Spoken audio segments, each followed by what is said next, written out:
हमारे पीछे देख रहे हैं एलआईसी ऑफिस है हमारे ऊपर ये ठीक हमारे पीछे जो है एलआईसी ऑफिस के जो एलआईसी के एम्प्लाई हमारे पीछे खड़े हैं और ये धरना कर रहे हैं। आखिर हमारे समझ में नहीं आ रहा है और आप भी अगर इस बात को सोचेंगे, बहुत सारे लोगों को तो पता नहीं है कि कौन कौन सा विभाग भारत में धरना प्रदर्शन कर रहा है। इनको काम पर होना चाहिए, ये उतर करके सड़क पर अपने हक और हुकूक की लड़ाई लड़ रहे हैं, निजीकरण के खिलाफ अपनी आवाज बुलंद कर रहे हैं। अब इन लोगों की बात हम कर रहे हैं तो आपको समझ में आ रहा होगा केवल अकेले धरना पर होंगे, लेकिन बता दें इस भारत में देशव्यापी धरना चल रहा है। बैंक कर्मी हड़ताल पर हैं, डाक कर्मी हड़ताल पर हैं, विद्युत कर्मी हड़ताल पर हैं, एलआईसी कर्मी भी हड़ताल पर बैठे हुए हैं। आखिर समझ में नहीं आ रहा है कि इस देश में आखिर हो क्या रहा है। हमारे बीच में जो एलआईसी के एम्प्लाई हैं इनसे बात करेंगे और लगातार इस देश में निजीकरण को लेकर के जो इनके जो कर्मचारी हैं, जो सरकारी कर्मचारी हैं, कहीं ना कहीं बगावत पर उतर आए हैं। लेकिन इस केवल कर्मचारियों के धरना प्रदर्शन से हमको तो लगता है कि इस देश की जो सरकार है वो सुनने वाली नहीं है। लेकिन जो सवाल सबसे बड़ा है कि क्या एलआईसी कर्मी जो धरना प्रदर्शन कर रहे हैं केवल इनकी मांगे हैं, केवल इनको नुकसान हो रहा है निजीकरण से, या फिर जो इनमें जिनका खाता है, जो खाता धारक हैं, जो देश की आम जनता है, उनको आने वाले समय में क्या भुगतना पड़ेगा ये शायद उनको अंदाजा नहीं है। अगर उनको लगता होगा कि निजीकरण से सबसे ज्यादा देश की बर्बादी के साथ साथ उनका सबसे ज्यादा नुकसान होने वाला है, तो इन कर्मियों के साथ उनको इस देश में सड़क पर उतरना पड़ेगा। हम बात करेंगे कि क्या क्या इनकी मांगे हैं और उन मांगों को जानेंगे कि आखिर दो दिन से ये लोग हड़ताल पर बैठे हुए हैं। अब 28 और 29 आज आखिरी दिन है। हम इनसे बात करेंगे कि क्या क्या मांगे हैं। सर, सबसे पहले आपका परिचय के साथ आप बताएंगे क्या क्या मांगे हैं। सर, सर्वप्रथम मैं आपको धन्यवाद देता हूं अपने यूनियन की तरफ से, एआईए की तरफ से, पीडीआईए की तरफ से कि आप जो है हमारे पास आकर के और ये कवर कर रहे हैं। सर, मैं आपको बताना चाहता हूं कि मैं सरकार के खिलाफ इसलिए उतरा हूं क्योंकि ये सरकार बार बार निजीकरण की बात कर रही है। जो संस्थाएं लाभ दे रही है उन संस्थाओं का बेचने का काम कर रही है। आपके चैनल के माध्यम से मैं ये बताना चाहता हूँ, क्या रेलवे कभी घाटे की सौदा करती थी? भारतीय जीवन बीमा निगम जिस पर जिसको देश का ऋण कहा जाता था, आपातकालीन स्थिति में, कोरोना की स्थिति में, चाहे जब जब भी देश के ऊपर संकट पड़ा है, भारत सरकार को बढ़ चढ़ कर ये साथ दिया है तो भारतीय जीवन बीमा निगम ने दिया है। आज इनकी पूंजी हमारे पास 100 करोड़ रुपए की भारत सरकार की है। 100 करोड़ की जगह पर हम लोग 36,000 करोड़ रुपए के टारगेट के आधार पर जो है भारत सरकार को लाभ दे रहे हैं। भारत सरकार को प्रति साल 7 से 8 करोड़ रुपया शुद्ध लाभ एलआईसी के द्वारा कमा करके दिया जाता है, जो कि देश के विभिन्न संस्थाओं में पैसा का वितरण करके उसको सुचारू रूप से चलाया जाता है। अभी भी 158 संस्थाएं ऐसी हैं जो कि भारत सरकार जो है एलआईसी के ऊपर चलाती है।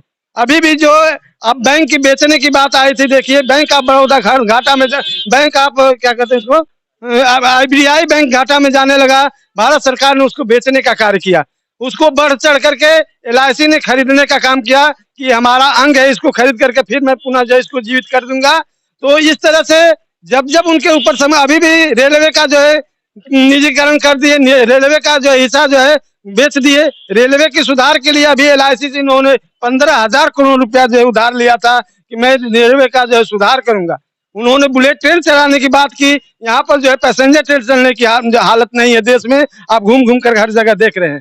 अब हमारी जो सरकारें आती हैं वो सब जो है सरकारें हमारी मांग को मानती है। आप जानते हैं जब 60 वर्ष तक आदमी सर्विस करके जाएगा और घर जाकर ये पता चलेगा उसको पेंशन नहीं मिलना है, जिनकी पूंजी जो है 1 लाख रुपए मंथली की है और घर पर जाकर के उनको 1 पैसा की आमदनी नहीं होगी, क्या उसके बाल बच्चे उसकी इज्जत करेंगे, उसका सम्मान करेंगे?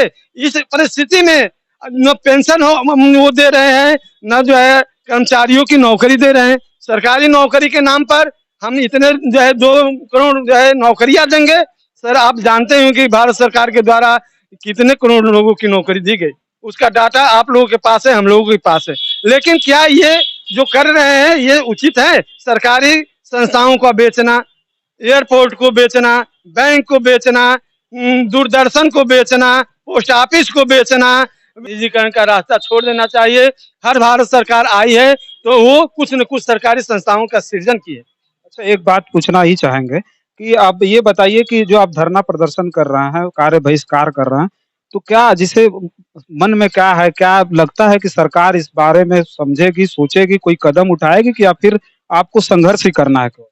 सर, आपके प्रश्न का जवाब मैं यही देना चाहूंगा कि हमको तो अभी इस सरकार के माध्यम से ये एहसास होता है कि अभी हम लोग को संघर्ष ही करना पड़ेगा, और संघर्ष का रास्ता इसीलिए मजदूर वर्ग अपनाता है कि जब तक सरकारें नहीं मानती है, संघर्ष के अलावा कोई दूसरा रास्ता नहीं है। यदि मैं संघर्ष नहीं करूंगा आज के दिन में, तो आने वाली पीढ़ी मुझको माफ नहीं करेगी, वो अपनी गुलामी की जंजीर में जकड़ जाएगी, और कल हमको कहेगी कि हमारे जो पीछे वाली पीढ़ी थी हमारे लिए क्यों नहीं सरकार के खिलाफ जो नारा लगाई, प्रदर्शन की, उनको समझाने का प्रयास किया। मैं उसी कड़ी में अपना ये हड़ताल रखा हुआ हूँ कि ताकि लोग जाने कि ये भारत सरकार ये देश के लोगों के साथ क्या कर रही है, किस बेरहमी से पेश हो रही है, जो है झूठे वादे कर रही है। भारत सरकार झूठे वादा करना छोड़ दे तो से देश आज भी सोने का चिड़िया है। देश में किसी प्रकार की कोई कमी नहीं है, कोई आर्थिक संकट नहीं है, कोई विपत्ति आपत्ति देश के ऊपर नहीं है। देश सुगमता से चल रहा है। देश को चलाने वाले की नीयत सही से नहीं है। मैं चाहूंगा कि देश के चलाने वाले अपनी नीयत साफ करके हमारी पुरानी जो परंपराएं हैं, जो पेंशन है, जो बहाली है, जो सर्विस है, सर मेरे यहाँ 20-20 साल तक वैकेंसी नहीं निकलती। अभी हमारे क्लास 3 और क्लास 4 के जो 20 वर्ष हो गए वैकेंसी निकले हुए। हम लोग इसी तरह सफर करते हैं।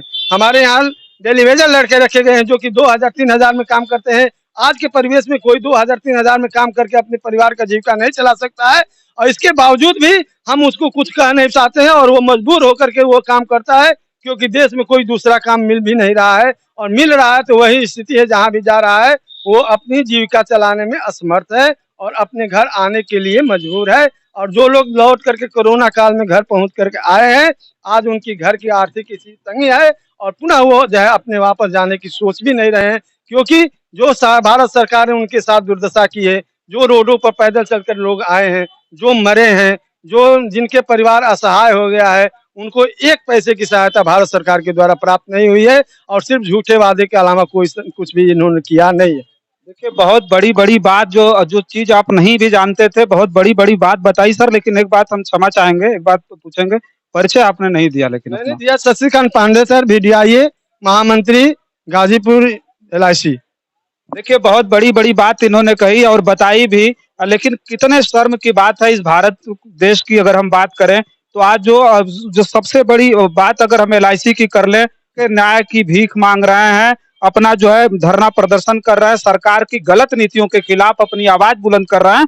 लेकिन जो सबसे बड़ा सवाल है कि विपत्ति के समय में भी इस देश में जब विपत्तियां थी, तो करोड़ों का मुनाफा पहुंचाने वाली LIC, जो कभी इनका नारा था, आज भी वो नारा चलता है कि जिंदगी के साथ भी और जिंदगी के बाद भी, ऐसा नारा देने वाली LIC आज कहीं न कहीं दम तोड़ती हुई नजर आ रही है। आने वाले समय में क्या इनकी आवाज को, जो ये आज बुलंद कर रहे हैं आवाज, ये इस आवाज को क्या सुनी जाएगी? क्या इनके साथ साथ जिनका काम कर रहे हैं, इस देश के लोगों की जो सेवा कर रहे हैं, क्या इस देश के लोगों को भी ये बात समझ में आएगी कि ये हमारे हक और हुकूक के लिए लड़ रहे हैं? क्या इनके साथ आने वाले समय में वो भी सड़क पर उतरने के लिए मजबूर